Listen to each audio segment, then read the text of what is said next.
Bem-vindos a mais uma live de saúde mental do Instituto Olhos da Alma Sã, da Clínica Social Jung Brasil e rede afiliada.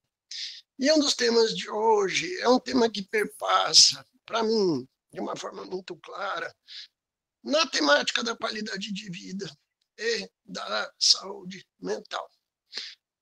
Como fazer caridade ajuda a nossa saúde mental. É um dos temas, para mim, que justifica, inclusive, a criação desse trabalho, que só na metade desse ano já atendeu em torno de 48 mil pessoas, fez 48 mil atendimentos, desculpa, tá? O número de pessoas é menor, nós calculamos pelo número de atendimentos.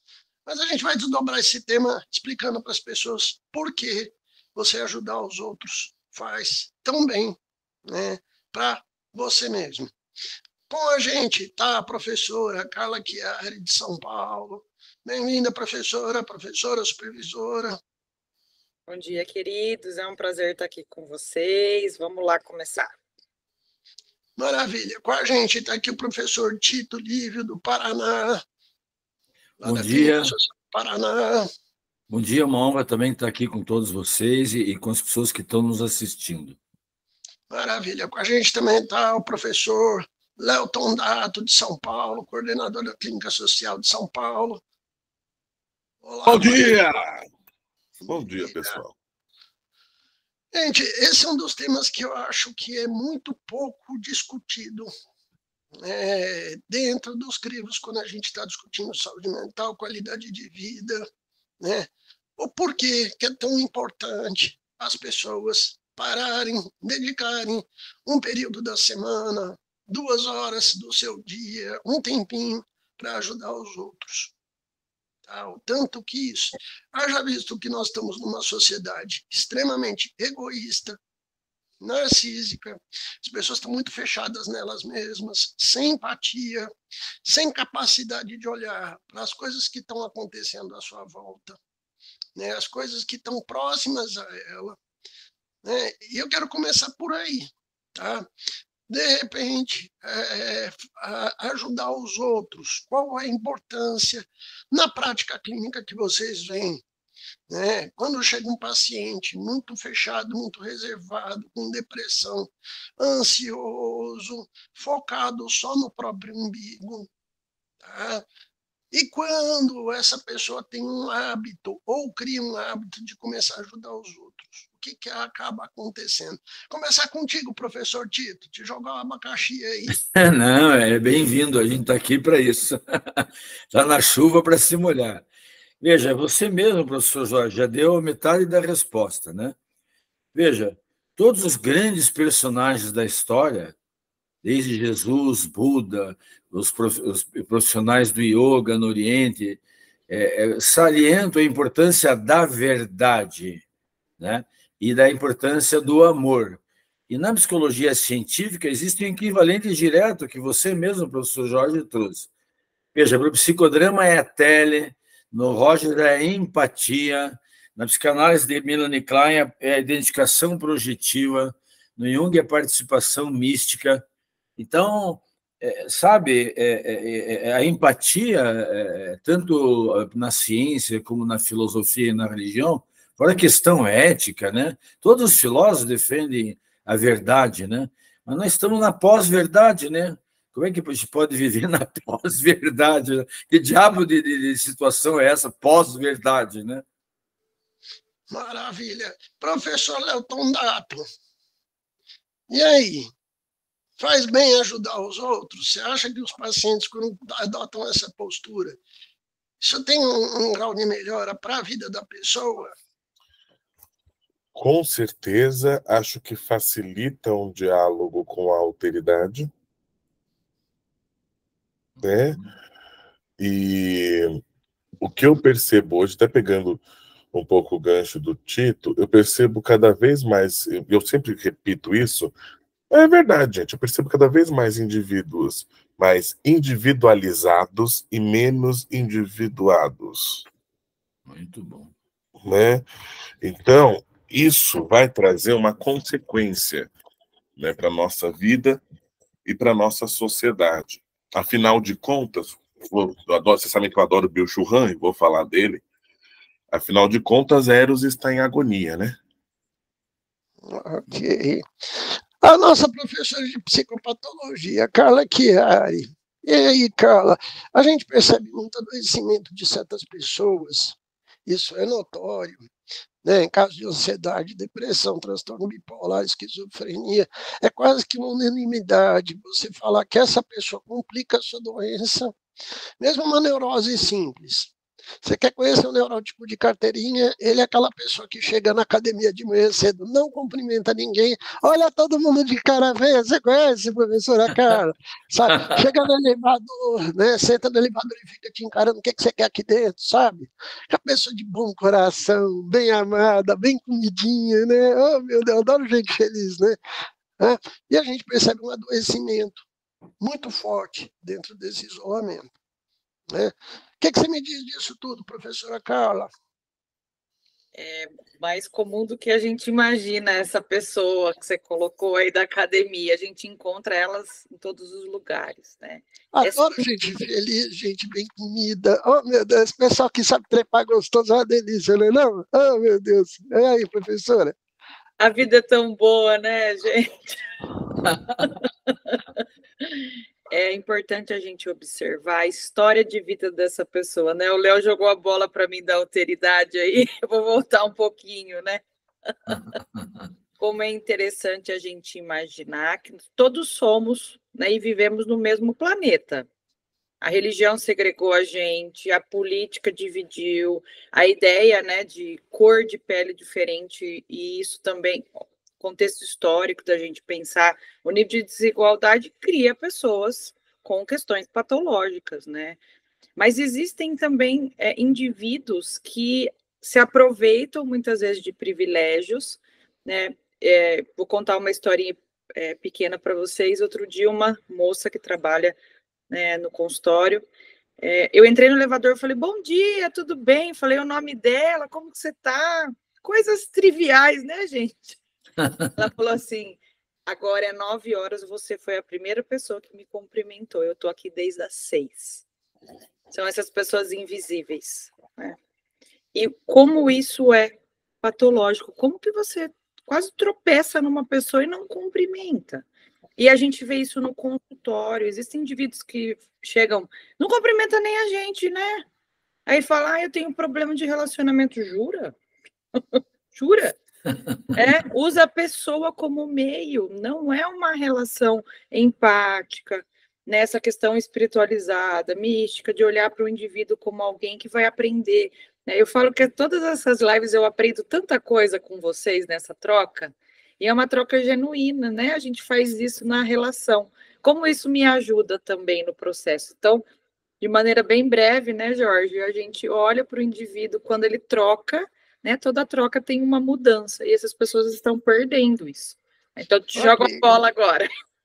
Mas, professora, eu quero continuar contigo. Parou de trocar do S, né? Eu quero dar uma... Sabe, eu percebo isso claramente no meu consultório. As pessoas que não trocam, que não conseguem manter amizade, que não conseguem socializar, elas caem, no mínimo, numa ansiedade patológica, né? Depressão, vários casos de ideação suicida que a gente percebe, isso tem a ver com isolamento social. A dificuldade de ser conectada, né? Eu falo muito dessa relação de conexão.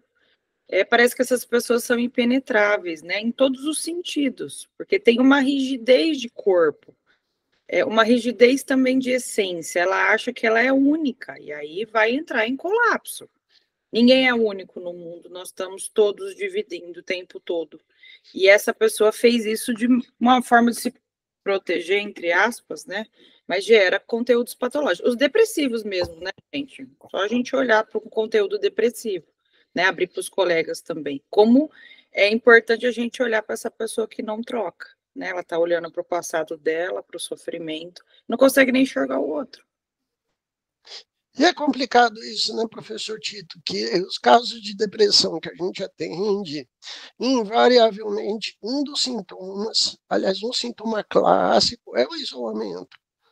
É eu não conseguir trocar, é eu não conseguir dar um abraço, é não fortalecer amizades, né? Não que toda pessoa que tem a depressão passa por isso. Às vezes a pessoa sofre um processo de luto, uma fatalidade, né? Perde tudo na vida e qualquer um de nós pode ficar adoecido, né? Mas não é raro você perceber que o adoecimento ele está junto com o isolamento, né? E aí, professor Tito? Eu reafirmo, né, o que a Carla falou e que você falou, Jorge, porque na minha prática clínica eu sempre atendi muitos pacientes com depressão. E é característico, sim, embora o paciente não possa ser definido como paciente esquizoide, onde aí a característica mais essencial é o isolamento, mas eu percebo que é muito característico, sim, na maioria dos meus pacientes deprimidos. O que eu tenho encontrado também, professor Jorge, na minha clínica, uma outra característica muito interessante. Embora a gente seja numa sociedade laica, mas é uma constatação estatística do meu consultório. Os meus pacientes agnósticos, por exemplo, são os pacientes mais refratários ao tratamento. Pacientes agnósticos. A gente respeita, eu nunca vou falar de religião se o paciente é agnóstico, eu vou respeitar. Mas não há dúvida que as depressões mais difíceis de serem tratadas são dos meus pacientes agnósticos. Então, eles têm essa dupla característica. São agnósticos e são fechados também. Eu tenho encontrado isso, essas duas características. Sim, muito bom. E aí, professor Léo Tondato, dando sequência aí. Aí, gente, peguei tanta coisa para vocês.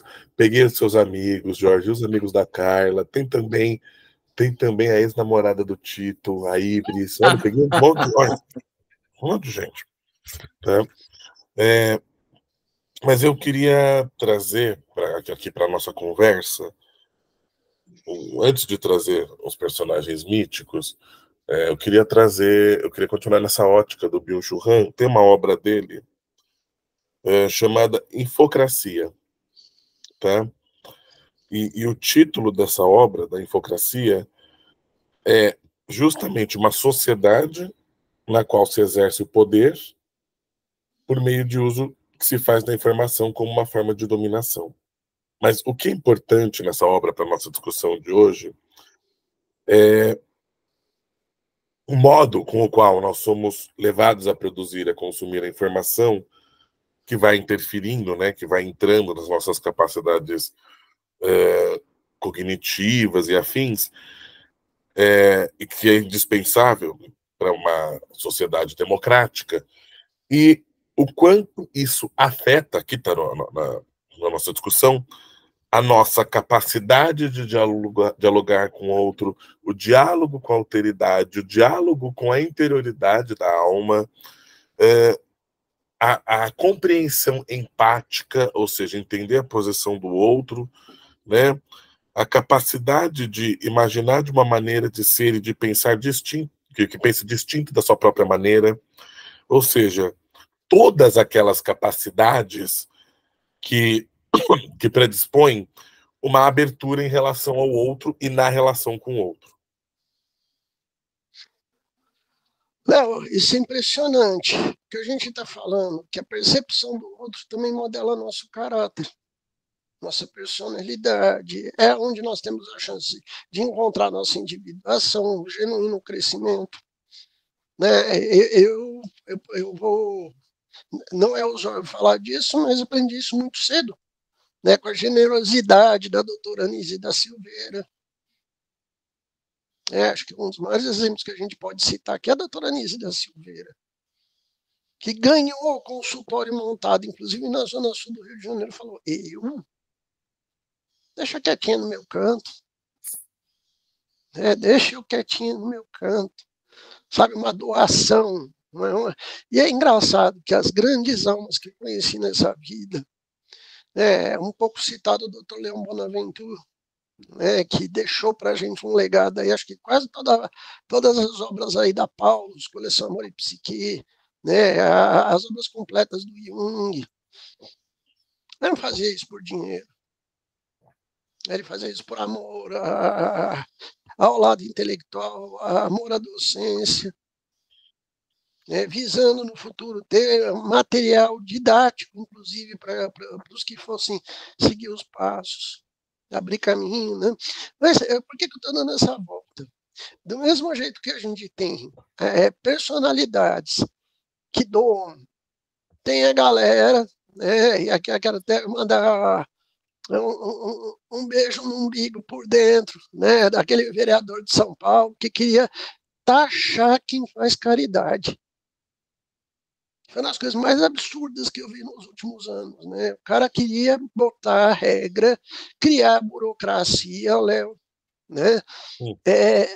Para você poder fazer caridade. Que eu falo que o Estado, quando quer inviabilizar um serviço, ele põe burocracia. Né? E quem fosse pego fazendo caridade ia pagar uma taxa lá de dia 17 mil reais. Achei tão bonitinho isso, Carla. Como é que. Né? Ô, vereador, um beijo no umbigo por dentro, tá? É um absurdo. Né? O tanto que tem, a gente fala da importância de fazer caridade e o tanto que tem visões ideologicamente atravessadas, que eu brinco que essas pessoas são genuíno anticristo, né? Que ela não está seguindo. Né? E são o pior tipo de político, que é um político egoísta. Que ele não está em momento algum percebendo os menos favorecidos, né? E aí, quem quer comentar? Isso tem nome, né? Psicopata, né? E eu não tenho medo nenhum de falar. Sociopata, né? Olha, eu acho que é um combo ali de psicopata com sociopata, porque para criar uma lei dessa na cabeça e querer executar, eu acho que é as duas coisas, né? É um nível E os que aprovaram junto com ele? Então, né? Tem vários nomes ali e a gente olha para a pessoa e pensa, você não entra dentro do seu carro ou do lugar que você recebe transporte e passa e não olha em São Paulo o tanto de gente que mora na rua, passando frio, fome, sede. Isso não te incomoda? Essa pessoa já morreu, né, internamente, porque... na verdade, eu vejo esse crescente olhar, né? E aí eu vou jogar para os amigos, esse crescente olhar de desprezo em relação aos demais humanos, né? E a pessoa está desprezando a si próprio, porque você também é humano. Então, é um olhar assim, patológico do. Eu não consigo nem conviver. O dia que eu li essa matéria, me deu uma náusea, eu falei, não, gente, não é possível. E essa pessoa tem palco, né? Ele é um político. E a gente paga o salário dele, pior. E o curioso é que tem seguidores, tem os que aprovam, tem os que distorcem o processo de ser cristão. Que o que mais me assusta é essas pessoas ainda se auto-intitularem cristãos. Né? Eu fico pensando que tipo de cristão é esse que não segue Jesus. Né? Posso comentar? Eu vou fazer uma ponte dos comentários de vocês. O Han, que o Léo comentou, com o que você comentou e a Carla comentou. Ele é um coreano que dá aula na Universidade de Berlim. Esse cara é um dos maiores pensadores da atualidade, na minha opinião. Eu também acho. Mas eu vou pedir uma licença poética aqui, para ler um trechinho de Jesus Cristo, e aí voltar na questão que vocês levantaram. Olha aqui que interessante. Ó. Jesus falando para pessoas honradas, os amigos dele. Vós sois do diabo, que é vosso pai, e quereis satisfazer-lhe os desejos. Ele foi homicida desde o princípio, e jamais se firmou na verdade, porque nele não há verdade. Quando ele profere a mentira, fala do que ele é próprio, porque é mentiroso e pai da mentira. Essa semana eu fiquei com vontade de fazer um pós-doutorado em cima dessa coisa da informação. Olha que incrível. Porque, veja, o mundo de hoje está baseado em like. Meu Deus! Não é inteligência nem empatia, é like. Onde é que nós vamos chegar? E as pessoas intencionalmente põem mentiras na internet para ter mais likes de mentira. Então, eu só tomei essa liberdade de ler isso aqui, não para desviar para o lado da religião, que você também falou, Jorge, intuitivamente, é a própria sociedade anticrística, antibúdica, antiplatônica, tudo que tem de pior. Eu acho que o pior momento da história da humanidade, do período histórico até hoje, que é maltado na mentira, exatamente. Sim, é uma mentira que o que mais me impressiona é o grau de investimento da maior parte das pessoas. Ontem estava com um amigo meu que é produtor musical, um dos caras mais geniais que eu conheço aqui na região centro-oeste da música, Genilson Ponce.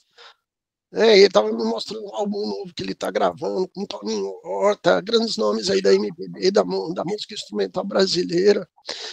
E a gente caiu numa conversa, professor Tito, muito interessante, que trabalhos maravilhosos não fazem sucesso. Incrível, né? Hoje, para fazer sucesso, você tem que ser medíocre. Tá, tudo bem que esses músicos sobrevivem, tem o público deles, mas você nunca vai ver um show de um Paulinho Horta com 15 mil pessoas, né? A não ser que seja um festival. O cara sobrevive, tem lei de incentivo à cultura, tem os fomentos culturais aí, mas, sabe, hoje quem faz sucesso é a pessoa que é medíocre, que é vazia. Então, sucesso hoje é sinônimo de pensamento raso. E o que mais me assusta é que o ódio também entra junto com esse pensamento raso e com a falta de empatia. Então, essas três coisas juntas fazem política. E uma política que não olha o sofrimento, que não olha o povo miserável, que não olha a dificuldade econômica das pessoas. Mas, Jorge, vou até pegar o gancho junto, que agora já me empolguei. Mas, o Hillman fala, paranoia é uma patologia do sentido. Sim. Né? O Tito trouxe uma licença poética tão bonita pra gente, eu vou para um dito popular que minha avó falava. Companheiro é companheiro e fé da puta é fé da puta. Bacana. Ela falava assim mesmo. Então, perfeito. Agora, a gente está falando, Léo, eu particularmente, eu não vejo crescimento em ninguém indo na contramão, até na questão da temática do sucesso. Para mim, as pessoas mais notáveis que eu conheço são as que se predispõem a ajudar os outros. É aquele que faz acontecer, aquele que vai, é aquele que vira, né? São as pessoas mais gostosas que a gente tem na nossa civilização. Você tem dois exemplos, o Dr. Leão e a doutora Anísio da Silveira, né? E aí, Léo? Você falou meu Deus, da política, da violência. Eu vou ter que citar outra obra, gente. A topologia da violência, também do Byung-Chul Han. Né? Porque ele vai pensar numa macrologia da violência, ele vai diferenciar poder e violência, macrofísica e microfísica da violência. Né? Então ele vai falar da macrofísica da violência, dessa tensão ego e outro, amigo, inimigo, exterior e interior, né? E essa característica da infiltração e da invasão.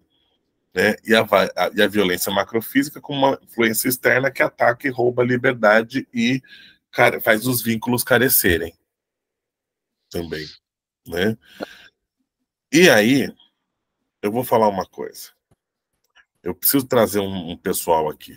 Preciso. Ô, Jorge, você não foi tomar cerveja com ela, tá? Ela mandou um monte de mensagem no WhatsApp.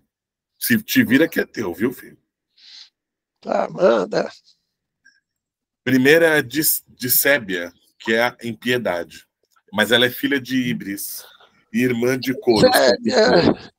Sébia, minha querida, não se esqueça aquelas noites lacinantes de amor que tivemos. Um cheiro, gata.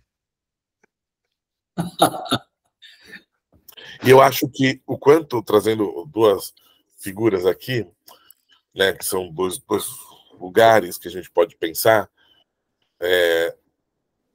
a harmonia e a própria genealogia da harmonia. A harmonia é filha de Afrodite e Ares, tá?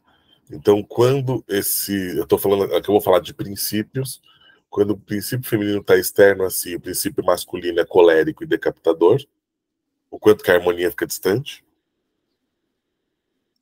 E os primeiros filhos dele são Phobos e Deimos, o medo e o terror, né? Depois Eros e Anteros, o amor e a correspondência dele, ou a não correspondência com as flechas de chumbo. Mas, se não tem harmonia, há uma possibilidade de um outro personagem falar, né? Que mandou um WhatsApp pro Tito, o Tito não respondeu, ela ficou super triste, tá? Tentou falar com a Carlinha também não respondeu, ela tá se sentindo isolada no grupo do Zap, que é Eris, a discórdia. Se não tem harmonia, impera Eris. Sim.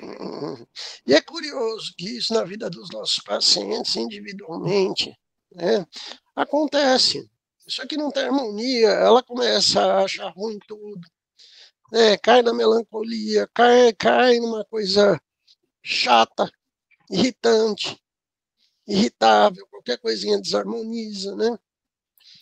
É muito curioso, né? Quem não faz caridade, né, vai, sabe, começa a fazer buzinaço aí, panelaço, para reclamar da vida que ela não viveu.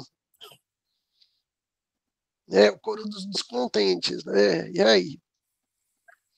Mas a vida passa a ser descontente porque ela também não fez a vida ter sentido, né?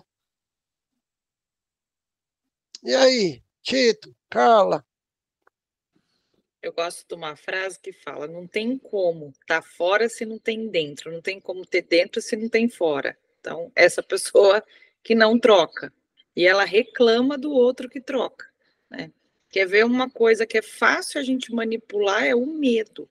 As pessoas têm medo de coisas, né? A punição, se eu der o pão, eu queria dar o pão, eu queria que alguém me multasse, eu sou dessas, né?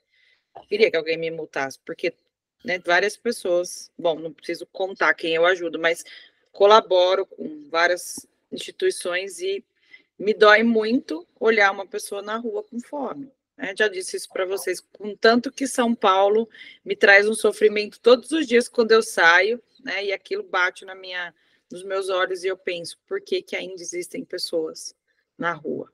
Porque existe um projeto político para isso, né? Porque se quisessem já tinham resolvido. Então, entre outras coisas que me incomodam muito, é a gente saber que existem pessoas que até se incomodam, mas que não mobilizam nada e que preferem viver nesse medo.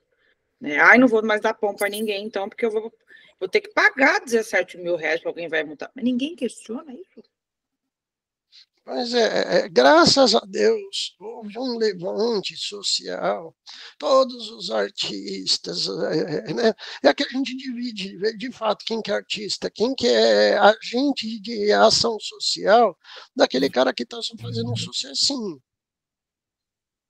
A galera do bem fez um levante e fizeram tanto barulho que o vereador, um beijo no umbigo por dentro, tá? Sabe, vereador, ele disse que ia até retirar a lei. E até o prefeito de São Paulo falou, não, ó, se for aprovada realmente, eu vou vetar. Porque não tem o menor cabimento esse tipo de situação, ainda mais na conjuntura que a gente vive. Porque isso está mostrando que essa pessoa, ela é má, ela é alienada, ela não olha para o lado, ela é egoísta. E ela está trabalhando a política em função da sua raiva, do seu desequilíbrio. Da sua patologia, né? Exato. É um sociopata, é uma pessoa que está fora da realidade, que não quer enxergar. É o mal alienado. É a pessoa que não tem uma índole legal e que está alienado para a vida. E que eu sempre acho engraçado, gente, nessas histórias, a assessoria de comunicação da criatura, depois, gente, vocês não entenderam muito bem o que eu quis dizer. Isso foi um mal entendido. Sim, uma lei feita em cima de um mal entendido. O que mostra, inclusive, incompetência política. Né? Só não relincha por humildade. Tadinho dos cavalos, eles não merecem isso. Exato. Tá? Gente, me lembrou uma música uma parte de uma música do Criolo, chamada Não Existe Amor em SP. Sim. Que ele fala: não existe amor em SP, as bares estão cheios de almas tão vazias, a ganância vibra, a vaidade excita, devolva a minha vida e morra afogada em teu próprio mar de fel. Aqui ninguém vai pro céu. Olha, incrível, não conhecia. Sim, lindíssima essa música, uma das mais. Encontra a tal da Xepa, da que a Elza Soares canta também. Como é que era da Xepa? Aliás, é Gonzaguinha. Comportamento geral. Isso, encontra a letra dela aí, que acho que ela traduz um pouco do que a gente está falando. Tá aqui, na mão. Ó. Você deve notar que não tem mais tutu e dizer que não está preocupado. Você deve lutar pela xepa da feira e dizer que está recompensado. Você deve estampar sempre um ar de alegria e dizer tudo tem melhorado. Você deve rezar pelo bem do patrão e esquecer que está desempregado. Você merece, tudo vai bem, tudo legal. Cerveja, samba e amanhã seu Zé se acabar em teu carnaval. Você deve aprender a baixar a cabeça e dizer sempre muito obrigado. São palavras que ainda te deixam dizer por ser homem bem disciplinado. Deve, pois, só fazer pelo bem da nação tudo aquilo que for ordenado, para ganhar um fuscão no juízo final e diploma de bem comportado. Quem que é o autor, Léo? Não é a Elza, né? É Gonzaguinha, muito boa essa música. Ah, é gênio, né? Coisa de gênio. Um dos grandes gênios da nossa MPB, inclusive. Gênio filho e gênio pai, né? Sim, um dos caras que a obra dele, para mim, é uma das melhores. Chico Buarque, João Bosco, Aldir Blanc, Gonzaguinha, né, Caetano Veloso, que a gente tem de melhor na nossa MPB, né? Tem de composição. Agora, gente, é interessante, porque nós temos um dilema aqui constatado. Vamos falar do oposto, a gente já falou da doença. O tanto que a pessoa que ajuda os outros, ela também fortalece, inclusive, o caminho dela de individuação. Eu tenho exemplos aqui de vários pacientes que ele reverte, inclusive, processos de depressão, fortalecendo sua rede de proteção, seus vínculos, passando a ajudar os outros. E isso, inclusive, é um dos sentidos das rodas de conversa, do grupo de apoio em saúde mental, né, que você reforça o ego do paciente na troca de experiências, inclusive sobre aquele problema. Então, quando você está junto, fala, olha, não estou sofrendo sozinho, tem gente que está sofrendo como eu, né, e eu posso trocar isso com essa pessoa, você fortalecendo o outro, projetivamente, o indivíduo também se fortalece. Querem comentar? Tito, começa contigo. Sim, veja, uma coisa que me remete a essa sua colocação, Jorge, é a questão da ânima, né? Eu vejo a questão da ânima, uma vez já falei isso lá no IJUSP, agora estou em licença lá do IJUSP, vejo que a visão de ânima do Jung e depois do Hillman, né? Eu vejo como uma expansão do pensamento freudiano sobre a questão da sexualidade, o amor, né? Seu sentido amplo. Então eu vejo assim, a nossa sociedade é mais pautada no logos, né? E não é pautada no eros.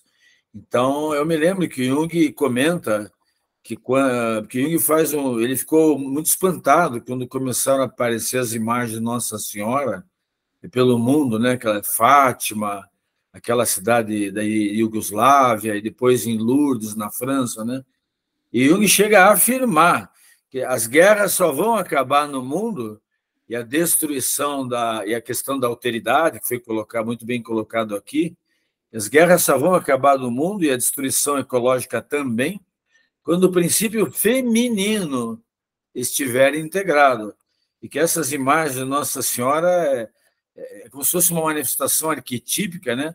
Muito bem fazeja, num momento assim mais ou menos apocalíptico, né, que a gente está vivendo, não sei se mais ou menos ou 100%, é a imagem de Nossa Senhora. E nós brasileiros temos a Nossa Senhora como padroeira, eu acho mais auspicioso, viu? Eu acho que tem mais esperança aí nessa história, viu? E aí, Léo, cala.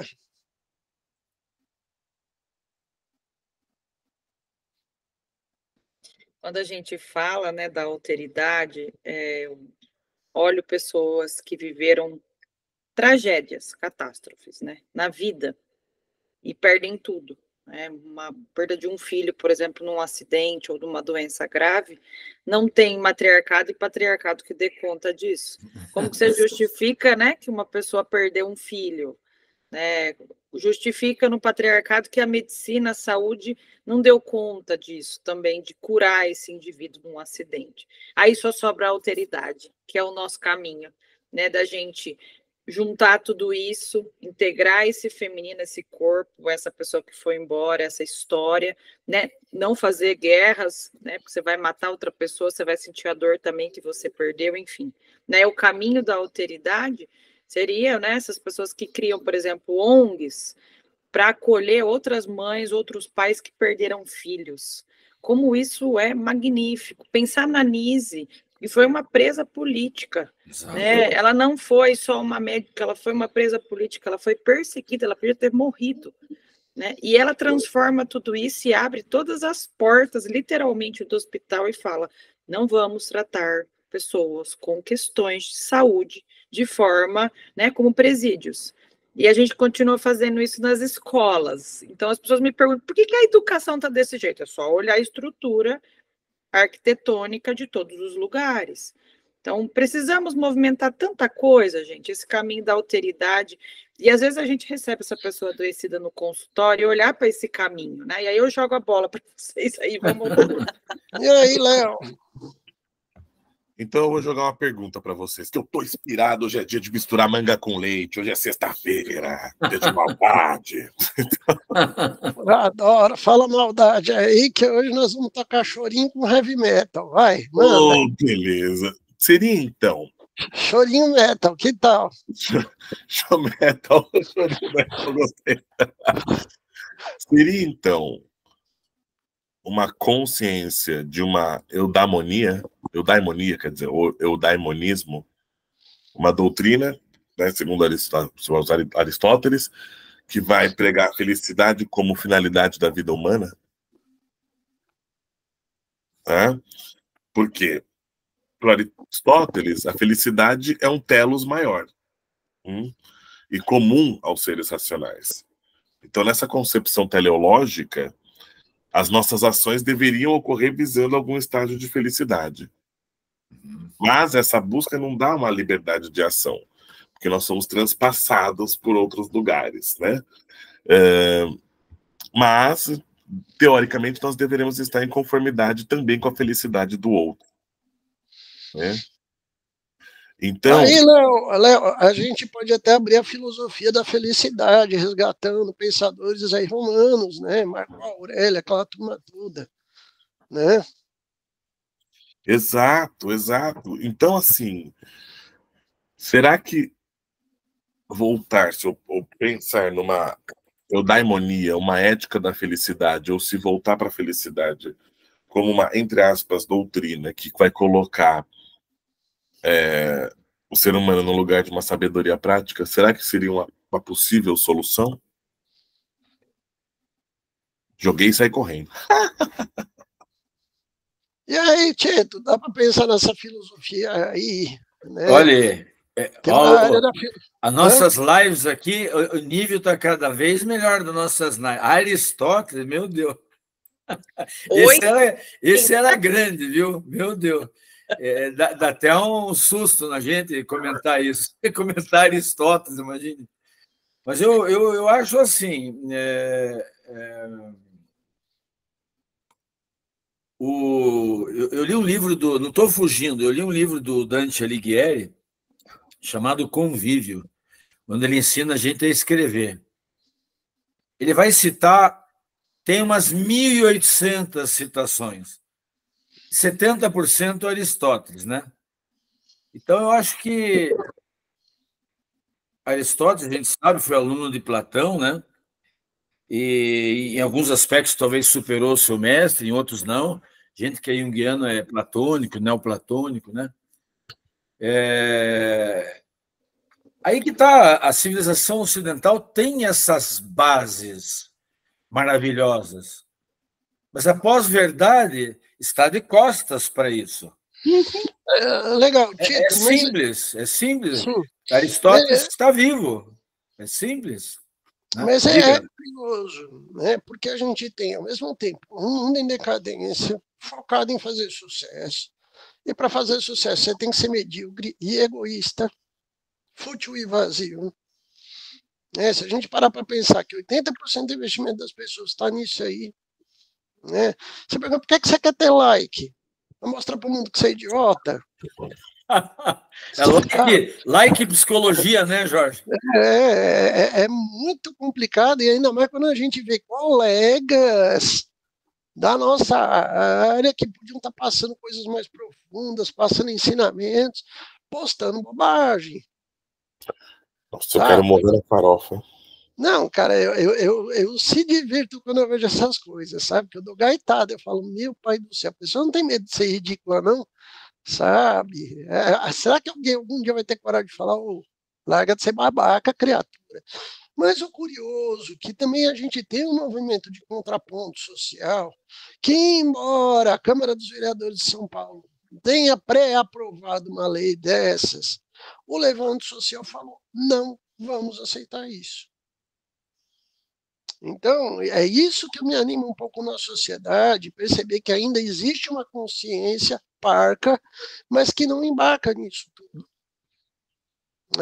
Que bate, fala, nós temos ONGs, nós temos aí trabalhos sociais como o nosso aqui da Clínica Social Jung Brasil, que ajuda muita gente.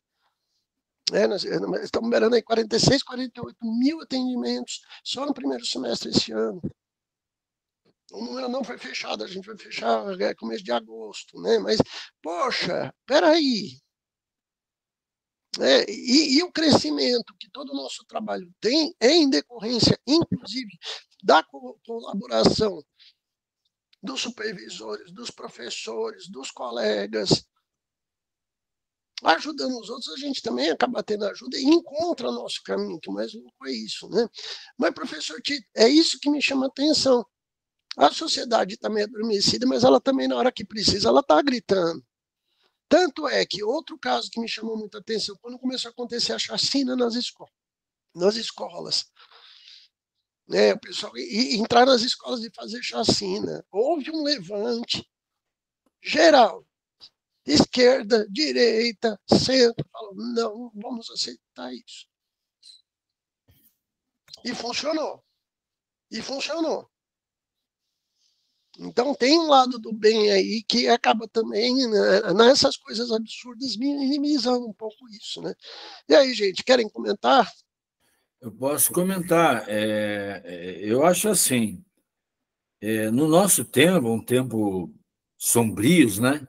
Primeiro, quero cumprimentar você, Jorge, com a tua liderança nesse trabalho bonito aqui que a gente faz da Alma Sã, sobre essas clínicas social, né? É muito bonito isso. Eu nunca falei isso para você diretamente, mas aqui se constelou a oportunidade, né? É uma coisa muito bonita mesmo. Eu penso assim, mesmo que hoje em dia, nesses tempos sombrios, talvez as pessoas de bem não sejam mais maioria, mas se essas pessoas, mesmo em minoria, se unirem, aí eu acho que há uma esperança. Acho que na tua fala traz um pouco isso. Não precisamos ser maioria. Né? Nós temos na mediocridade, os políticos não têm mais coração. Não é que eles são do mal. Quem é do mal ainda tem coração. Eles não têm coração. É aí que acontece. Na sociedade das máquinas, as pessoas estão ficando como as máquinas. Entendeu? É simples assim. Então, eu acho que é interessante isso, professor Jorge e colegas, porque mesmo que seja em minoria, mas uma minoria organizada e unida, e erótica no sentido de eros, né, que é o amor, para o público que não é psicólogo, pode achar que é uma outra coisa, o erótico. É o amor, né, o eros, né? Então, a gente, unidos, em minoria, pode se fazer maioria, né? Nós calamos o vereador e a Câmara dos Vereadores de São Paulo. Eu lembrei do padre Lancelotti, né, no meio da nossa fala aqui. Que incrível, né? O trabalho que ele faz. Infernizaram a vida do padre Lancelotti lá em São Paulo. Eu não conseguia dormir, ficava apertando a campainha da casa dele. Olha o nível. Fazer isso com padre, vejam só. Sim, tem muita gente que seguindo o caminho do bem, a pessoa é atacada. Exato. As pessoas que mais eu vejo fazerem ações sociais aí, por vezes tem sua vida perturbada, as pessoas se sentem incomodadas e resolvem utilizar essa pessoa do bem como alvo. Isso não é raro acontecer. Inclusive, a história dos profetas, dos santos, mostra muito. Eu não conheço um profeta que não tenha sido perseguido, inclusive Jesus Cristo, né? Começa pelo fundador, né? Exato. São Francisco de Assis, né? Preso. Exatamente. A maior parte presidiário executado, né? São João da Cruz. Né? Acho que não tem um que você fale, esse aqui foi poupado, né? Santa Teresa d'Ávila. Sempre tem um pentelho para querer azucrinar a pessoa que está no caminho do bem, né? Exatamente. E aí, querem comentar, Léo, Carla? Eu acho que sempre tem. Eu gosto do pentelho mesmo, sempre tem um pentelho mesmo, né? Acho que sempre tem alguém. O Tito estava falando dessa questão sombria, né? Eu fico pensando, Tito, nesse um jogo luz e sombra, né? E onde que também nós vamos parar em meio de tanta sombra, né? Porque eu acho que há um potencial, a sombra ela traz um potencial, mas a maneira tão unilateral que está sendo vivida, né? A gente está falando de uma unilateralidade. Exato. Belicosa. Sim. Com o outro e consigo. Exato. Né? O que vai imperar, né? Então eu vejo miticamente, até muito no consultório, enfim, chegam os personagens da guerra, né? E aí você vê Ares enquanto a carnificina, Eris, que adora andar com Ares, que é a discórdia, Phobos e Deimos, quer dizer, é o medo, o pavor, a carnificina e a discórdia. E agora a gente está falando, a pessoa que entra nisso, né, hoje em dia ela é mutilada. Porque a pessoa sai para confusão, ela não volta para casa com mãos abanando. Ela cria confusão. Esse vereador, ele destruiu a persona dele. Acabou esse cara na sociedade. E eu tô com tanta dó, vereador, faça terapia, R$1.000 a hora, tá? Para você com desconto, tá? Que vai dar muito trabalho, né? Mas você vê que a pessoa foi cancelada socialmente porque ela se mostrou uma pessoa despreparada, raivosa e alvo, né? Virou alvo. Tá? Então, hoje em dia, esses personagens que disseminam ódio e não amor, não tá tendo muita vida longa, né? O cara acha o dele e vai dormir com barulho na orelha, né? Por quê? De novo, né? Promove sucesso, dá like, mas é uma like negativa. Ninguém vai falar dessa pessoa porque ele fez uma coisa legal. Não, ele fez uma cagada monstruosa. E não tem papel higiênico e a água acabou, tá? Como é que você limpa uma cagada dessas, né? Arrastando o rapicó na brita. Vai saber que... Deixa para os nossos espectadores responderem, né? Como é que limpa uma coisa dessas, né?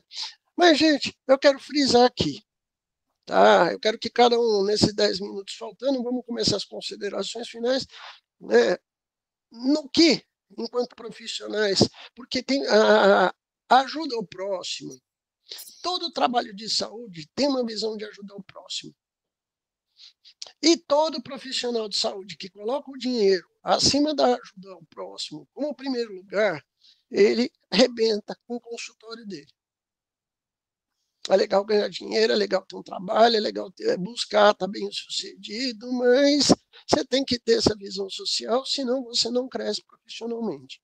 Você não troca informação, você não troca conhecimento, você vira uma pessoa egoísta, fica competitivo, você vai jogar o seu conhecimento para baixo. E uma das grandes questões que a gente tem aqui no trabalho da clínica social é isso que a gente está fazendo aqui na live. É um trabalho em rede que, de repente, você junta pessoas de São Paulo, Paraná, Rio de Janeiro, gente de tudo quanto é lugar, para trocar conhecimento. E a gente está ajudando quem está fazendo formação, está ajudando a comunidade, quem está se formando profissional. Então, é muito legal essa possibilidade de troca. Eu quero que vocês comentem isso e já fazendo as considerações finais de vocês. E aí, pessoal? Posso começar? Pode. Quando a gente olha esse dado, né, 48 mil atendimentos em meio ano, eu sinto um orgulho imenso disso, de fazer parte dessa história, né, e até publicamente parabenizar você, Jorge, toda a equipe. É importante a gente olhar, que tem uma música linda do Teatro Mágico que eu gosto, né? Que o teu afeto me afetou é fato, né? Como esse afeto afeta a gente e a gente transforma outras vidas. São 48 mil pessoas, mas muito mais do que isso, né? Transforma a gente também, transforma quem atende. E essa transformação, né? Transformar ato em ação, também faz cada um aqui sair melhor. Então, contrapondo todas as coisas que a gente colocou, né, que a gente seja penetrado por tantas coisas boas, por muitos amores, né, por muito eros na vida, que isso que faz o encanto. Então, é uma forma também da gente retribuir esse amor, e é sempre um prazer estar aqui com vocês, viu? Muito bom, professora Carla Chiari, de São Paulo. E aí, professor Tito? Eu também quero agradecer a você, a meus colegas e ao público que está nos assistindo por essa oportunidade de dar uma pequena contribuição. E lembrar aqui, o tema hoje era caridade, né? Lembrar que no final do Coríntios 13, as 3 virtudes maiores eram fé, esperança e caridade, né? Então, façamos delas a nossa alavanca aí, para poder continuar fazendo o nosso trabalho, e você também, Jorge, com essa liderança bonita, né? Continue nos inspirando, você tem um humor extraordinário, o humor na sua etimologia tem a ver com humildade, com humus, com umidade e humildade, né? Então, você nos inspira muito com esse seu bom humor, e acho que a todos que estão também aqui nos escutando. Obrigado. Muito obrigado, professor Tito de Curitiba. E aí, professor Léo? Queria parabenizar pelo trabalho, né? Eu acho que é muito gostoso, é muito bom fazer parte disso tudo, né? Eu fico muito feliz. E pensar que sob a sua batuta nós somos a Corrida Maluca. Bom. Eu gosto dessas imagens assim. Bom. A Corrida Maluca, ótimo, né? Gente, eu gosto muito de falar, e eu vou pedir licença para vocês, mas me usar como exemplo. Todo o crescimento que eu tive na vida, que eu estou tendo, que nossa equipe está tendo, a realização do trabalho, é por causa da caridade. Quando a gente pega um aluno que vai começar a sua carreira, que ele começa a estudar, que a gente estimula, olha, vai atender pessoas que não têm condição, que isso vai te ajudar. Você vê o crescimento dos nossos estagiários, dos nossos colaboradores, uma coisa que não tem, sabe? Eu falo que dinheiro, gente, é muito pequeno perto daquilo que a gente ganha salvando uma vida. Pegando um pai de família que está lá, uma depressão aguda e de repente desempregado, você vê essa pessoa voltando, se harmonizando, se estruturando, voltando a trabalhar, voltando a produzir, voltando a viver. Quando a gente fala de clínica social, a gente está lidando com uma comunidade muito vulnerável. E mesmo assim a gente tem gente enchendo o saco, muita gente para reclamar, muita gente para, sabe, querer boicotar o trabalho, falando mal. E eu mando um cheirinho bem gostoso do cangote de cada um desses, viu? Que nós não vamos parar, não. Tá? pode espernear, que nessas horas eu canto a Raul Seixas, né? Eu sou a mosca que pousou na sua sou. E não adianta vir me dedetizar, que você mata uma e vem outra em meu lugar. A caridade não vai parar, gente. Tá? O nosso trabalho não vai parar. Tá? Querendo você mal-humorado ou não, a gente vai continuar ajudando as pessoas, fazendo bem. Por quê? Eu só acredito em crescimento quando a gente gira a roda do bem. Sem dúvida. Eu não seria 1/3 do que eu sou. Tá? Se eu não tivesse, se eu não acreditasse, se eu não fomentasse isso socialmente. Larga de ser egoísta, larga de ser enjoado. Em vez de ficar reclamando, regaça a manga e faz alguma coisa por alguém. Larga de ser medíocre. O dinheiro que você está investindo em rede social, você podia estar aí ajudando uma pessoa passando necessidade. Tá? Pensa nessas coisas, porque eu estou cansado de ver pessoas que chegam, eu estou tratando de depressão tem 10 anos. Quando ela começa a fazer terapia, tomar medicação e começa a ajudar os outros, desaparece a tal da depressão. É muito interessante como essa questão da socialização, da ajuda, da troca, isso fortalece, né, a personalidade. E qualquer coisa fora disso, gente, é mero egoísmo. Então, em vez de reclamar, faz a sua parte. A gente está fazendo a nossa. Não gostou? Faz melhor, tá? Um cheiro! Beijo, gente. Parabéns aí, meus amigos. Valeu, a todos nós. Todos nós estamos de parabéns, toda a equipe. Valeu. Obrigado. Um ótimo Tchau, dia.